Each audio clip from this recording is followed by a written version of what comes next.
بیان کیا جاتا ہے کہ بنی اسرائیل میں ایک شخص تھا جس کی بیوی نہایت حسین تھی، جس پر وہ اسرائیلی فریفتہ تھا۔ چنانچہ جب اس عورت کا انتقال ہو گیا تو اس اسرائیلی کو بڑا قلق ہوا اور ایک مدت تک وہ اس کی قبر پر بیٹھا روتا رہا۔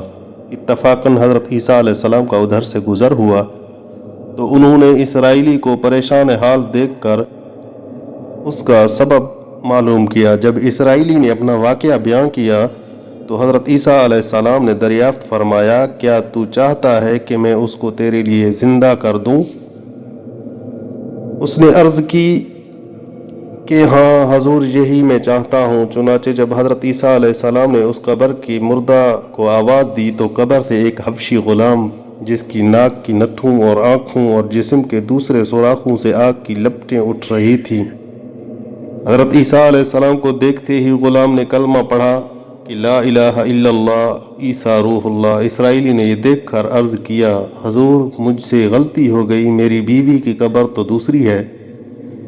یہ سن کر حضرت عیسیٰ علیہ السلام نے حبشی کو حکم دیا کہ تم اپنی قبر میں واپس جاؤ۔ چنانچہ وہ مردہ ہو کر گر گیا اور اس کی قبر کو مٹی سے حضرت عیسیٰ علیہ السلام نے اس دوسری قبر کی جانب توجہ فرمائی اور حکم دیا کہ اے صاحب قبر، اللہ کے حکم سے زندہ ہو جا۔ چنانچہ قبر پھٹی اور اس سے ایک عورت سر سے گرد جھاڑتی ہوئی باہر آ گئی، جس کو دیکھ کر اسرائیلی بولا، یا روح اللہ، میری بیوی یہی ہے۔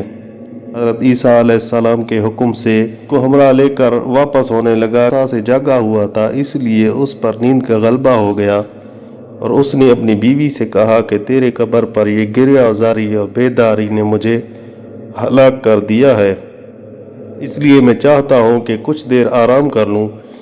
بیوی کہنے لگی کہ ہاں، آپ آرام کر لیجئے۔ چنانچہ وہ اسرائیلی بیوی کے زانوں پر سر رکھ کر سو گیا۔ اتنے میں ایک گھوڑے پر سوار ایک شہزادے کا ادھر سے گزر ہوا، جس کو دیکھ کر شہزادی از خود فریفتہ ہو گئی اور اس کا دل قابو میں نہ رہا۔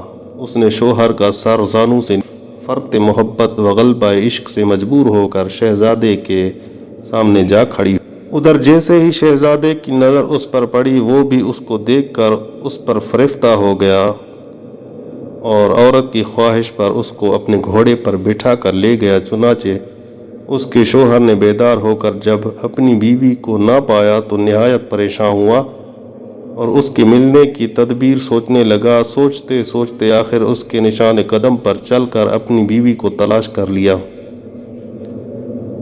جو شہزادے کے پاس پہنچ چکی تھی۔ اس کو دیکھ کر اسرائیلی نے شہزادے سے عرض کی کہ یہ میری بیوی ہے، آپ اس کو چھوڑ دیجئے۔ ابھی شہزادہ کچھ کہنے بھی نہ پایا تھا کہ اس عورت نے کہا، میں تیری بیوی نہیں بلکہ شہزادے کی لونڈی ہوں۔ یہ سن کر شہزادہ اسرائیلی سے کہنے لگا، کیا مجھ سے میرے لونڈی کو لینا چاہتا ہے؟ اس نے کہا، خدا کی قسم، یہ میری بیوی ہے، حضرت عیسیٰ علیہ السلام نے مرنے کے بعد میرے لیے زندہ کیا ہے۔